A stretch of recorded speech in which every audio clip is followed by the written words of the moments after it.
Hello friends, welcome back to my channel. இன்றைக்கி நாம் பார்க்கக்கூடிய வீடியோஸ் என்ன அப்படின்னாக்கல, அதாவது நெல்லில் அதிகமான நோய் தாக்குதல் வந்து இருக்குது. ஸோ அதில் மிக முக்கியமான நோய் அப்படின்னாக்கல ஷீத் பிளைட் அப்படின்னு நம்ம சொல்லலாம்.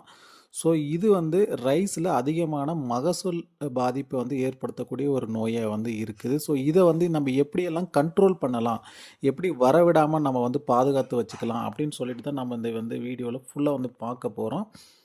ஸோ இது வந்து ஷீத் பிளைட் அப்படின்னு சொல்லலாம். அப்படி இல்லைன்னா ஸ்னேக் ஸ்கின் டிசீஸ் அப்படின்னு சொல்லலாம். ஏன்னா இதனுடைய அறிகுறிகள் சிம்டம்ஸ் வந்து அது இலைப்பகுதியாக இருக்கட்டும், அதனுடைய ஷீத் அடியில் இருக்கக்கூடிய தண்டு பகுதியாக இருக்கட்டும், அந்த பாம்பு தோல் மாதிரி அதனுடைய அமைப்பு வந்து இருக்கும். ஸோ இது எந்த மாதிரியான பூஞ்சான் தாக்குது அப்படின்னாக்கல ரைசோக்டோனியா சோலானி அப்படின்ற ஒரு பூஞ்சான் தான் இந்த நோயை வந்து பார்த்திங்கன்னா உண்டு பண்ணுது. ஸோ என்ன மாதிரியான சிம்டம்ஸ் இருக்கும் அப்படின்னாக்கல அடி தண்டு பகுதியில் உங்களுக்கு ப்ரௌன் கலரில் வந்து பார்த்திங்கன்னா சர்க்குலர் ஸ்பாட்டில் வந்து அந்த ப்ரௌனிஷாக வந்து இருக்கும். ஸோ ஒயிட் கலர் பேச்சஸ் வந்து ஃபார்ம் ஆகிருக்கும். ஸோ அந்த மாதிரி எல்லா அடியில் ஷீத் பகுதியிலும் இருக்கிற போது அது என்ன பண்ணும் அப்படின்னாக்கல அந்த ஜைலம் ஃப்ளோயினுடைய மூமெண்ட்டை வந்து குறைய ஆரம்பிச்சிடும். மேலே ஃபுட்டு வந்து டிரான்ஸ்மிட் பண்ணாது. ஸோ கிரெயின் ஃபார்மேஷன் அந்த பதிர் பிடிக்கக்கூடிய டைமில் தான் இந்த நோய் தாக்குதலுடைய வீரியம் வந்து ரொம்ப ஜாஸ்தியாக இருக்கும். அப்போ வந்து பதிர் வந்து சரியாக பிடிக்காது. அதனால் வந்து பார்த்திங்கன்னா நம்மளுக்கு கண்டிப்பாக மகசூல் வந்து பாதிப்பு ஏற்படும்.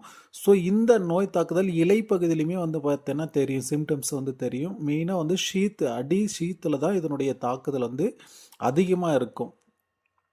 ஸோ நம்ம முன்னாடியே சொன்ன மாதிரி இது எவ்வளோ பாதிப்பை வந்து ஏற்படுத்தும் அப்படின்னாக்கல மினிமம் 15% 35% வரைக்கும் மகசூல் இழப்பை வந்து ஏற்படுத்தும் இந்த நோய் வந்துச்சுன்னா.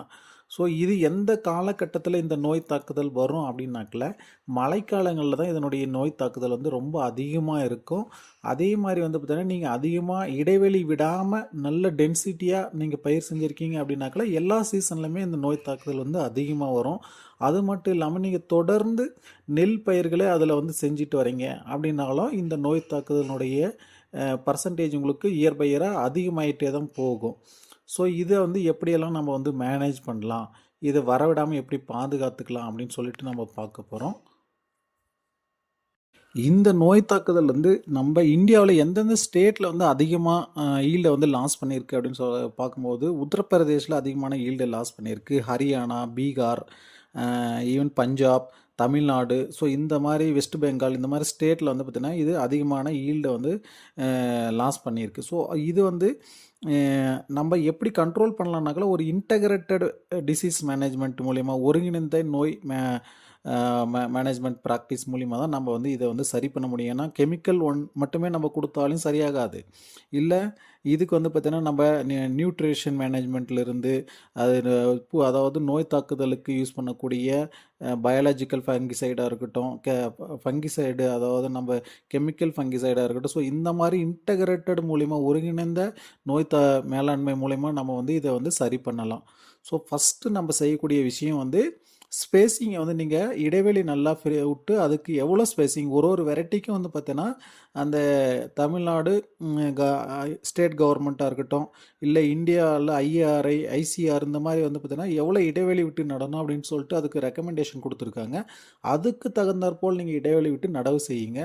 ஸோ அதே மாதிரி தண்ணி வந்து பார்த்தீங்கன்னா அந்த மழைக்காலத்தில் ரொம்பவும் ஸ்டாக்னட் ஆகி அதிகமாக நிற்கக்கூடாது, ஓரளவுக்கு தண்ணி இருக்கணும். அதுக்கு மேலே தண்ணி ஓவர்ஃப்ளோவாக நின்றுட்டே இருந்தாலுமே அந்த நோய் தாக்குதல் வந்து வர ஆரம்பிச்சிடும். ஸோ நீங்கள் தண்ணி வந்து பார்த்தீங்கன்னா ரொம்ப ஸ்டாக்னேட் ஆக விடாமல் பாதுகாத்துக்காங்க உங்கள் ஃபீல்டை.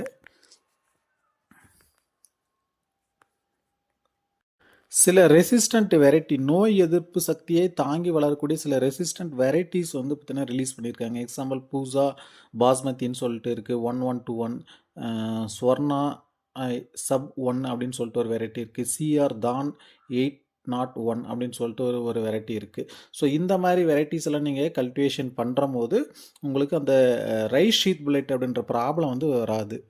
ஸோ நோய் வர்றதுக்கு முன்னாடியே நம்ம வந்து இதுக்கு என்னென்ன ட்ரீட்மெண்ட்டெல்லாம் பண்ணலாம் அப்படின்னாக்கல நீங்கள் உழவு செய்யும்போது நிலத்தில் வந்து பார்த்திங்கன்னா நம்ம ட்ரைக்கோடர்மா விரிடி, சூடோமோனாஸ் ஃப்ளோரசன்ஸு, ட்ரைக்கோடர்மா அசார்டியானம்னு சொல்லிட்டு ஒரு பயாலஜிக்கல் ஃபங்கிசைட்ஸ் இருக்குது. ஸோ இது எல்லாமே வந்து பார்த்திங்கன்னா கீழே பேஸெல்லாம் அப்ளை பண்ணலாம். அப்ளை பண்ணும்போது அதனுடைய அந்த பேத்தஜனுடைய growth வந்து பார்த்தீங்கன்னா இன்ஹிபிட் பண்ணிரும், அரெஸ்ட் பண்ணிரும், அதை வளர விடாமல் பாதுகாத்து வச்சுக்கும். ஸோ அதே மாதிரி கீழே நீம் கேப்டி வேப்ப புண்ணாக்கு சொல்லுவோம் இல்லைங்களா, அதை போடலாம். அந்த மாதிரிலாம் நம்ம வந்து ஆர்கானிக்காக கொஞ்சம் பண்ணும் போதுமே நல்லா வந்து ஒரு அந்த டிசீஸை வந்து பார்த்தீங்கன்னா ப்ரிவெண்ட் பண்ணி வச்சுக்கலாம் வரவிடாமல். ஸோ வந்துருச்சு அப்படின்னாக்கா நம்ம இதுக்கு வந்து கெமிக்கல் சைடுமே நம்ம வந்து இதுக்கு ட்ரீட்மெண்ட் இருக்குது. ஸோ ஃபங்கிசைட்ஸ் எக்ஸாம்பிள் வந்து பார்த்திங்கன்னா ஹெக்ஸகோனோசோல், ஜோல் வகையான குரூப் ஃபங்கிசைட்ஸ் எல்லாமே வந்து நல்ல ரிசல்ட் இருக்கும். டியூபோகோனோசோல், ப்ரோபிகோனோசோல். ஸோ இந்த மாதிரி ஃபங்கிசைட்ஸை வந்து பார்த்தீங்கன்னா நீங்கள் மேலே வந்து ஸ்ப்ரேயிங்கில் கொடுக்கலாம். ஸோ அதே மாதிரி வந்து பார்த்தீங்கன்னா விதை நேர்த்தி செஞ்சுமே நம்ம வந்து அந்த விதையை வந்து பார்த்தீங்கன்னா நாற்றங்களில் விதைக்கிறதுக்கு முன்னாடி விதை நேர்த்தி செஞ்சுமே நம்ம அந்த விதையை வந்து நம்ம பயன்படுத்தலாம். ஸோ அதுக்கு என்ன ஃபங்கிசைட்ஸ் கொடுக்கலாம்னாக்கல கார்பன்டைசியம், திரம் இந்த மாதிரி ஃபங்கிசைட்ஸ் வந்து பார்த்தீங்கன்னா விதை நேர்த்தி செஞ்சு செய்யலாம். ஸோ இது எல்லாமே நீங்கள் வந்து இன்டகிரேட்டடாக பண்ணணும். அதே மாதிரி நியூட்ரியன் மேனேஜ்மெண்ட்டில் பார்க்கும்போது நம்ம நைட்ரஜன் வந்து பார்த்திங்கன்னா எக்ஸஸாக வந்து நம்ம அப்ளை பண்ணக்கூடாதுன்ற அதிகமான நைட்ரஜன் பண்ணுறபோது அது சலசலன்னு லஷ்ஷி குரோத்தாக வளர ஆரம்பிச்சிடும். அப்போ அந்த நோய் எதிர்ப்பு சக்தி வந்து இல்லாமல் இருக்கும் அந்த செடியில். ஸோ நைட்ரஜன் என்பிகே கண்டென்ட் வந்து பார்த்திங்கன்னா எவ்வளோ தேவையோ அதுக்கு தகுந்த மாதிரி ஸ்பில்ட் பண்ணி கொடுங்க. ஒவ்வொரு ஸ்டேஜ் வைஸாக ஸ்பில்ட் பண்ணி கொடுங்க. கண்டிப்பாக வந்து பார்த்திங்கன்னா நீங்கள் ஃபங்கிசைடு வந்து ஸ்ப்ரே பண்ணுறம்போது ஸோ இந்த ஜோல் வகையான ஃபங்கிசைடை வந்து சேர்த்து நீங்கள் வந்து அதாவது இப்போ இந்த நம்ம மேலே வந்து கதிர் வரக்கூடிய டைமுக்கு கொஞ்சம் முன்னாடியில் வந்து நீங்கள் ஸ்ப்ரே பண்ணிட்டீங்கனாலுமே அந்த நோயை வரவிடாமல் ப்ரிவெண்ட் பண்ணி வச்சுக்கும். ஸோ இது எல்லாமே ஃபாலோ பண்ணுங்கள். உங்கள் ஃபீல்டில் வந்து பார்த்தீங்கன்னா ரைஸ் ஷீத் பிளைட் வந்துச்சுன்னா ஸோ இந்த மாதிரி வந்து பார்த்தீங்கன்னா ப்ரிவென்டிவாக நீங்கள் வந்து எல்லாமே ஃபாலோ பண்ணுங்கள். Thank you friends.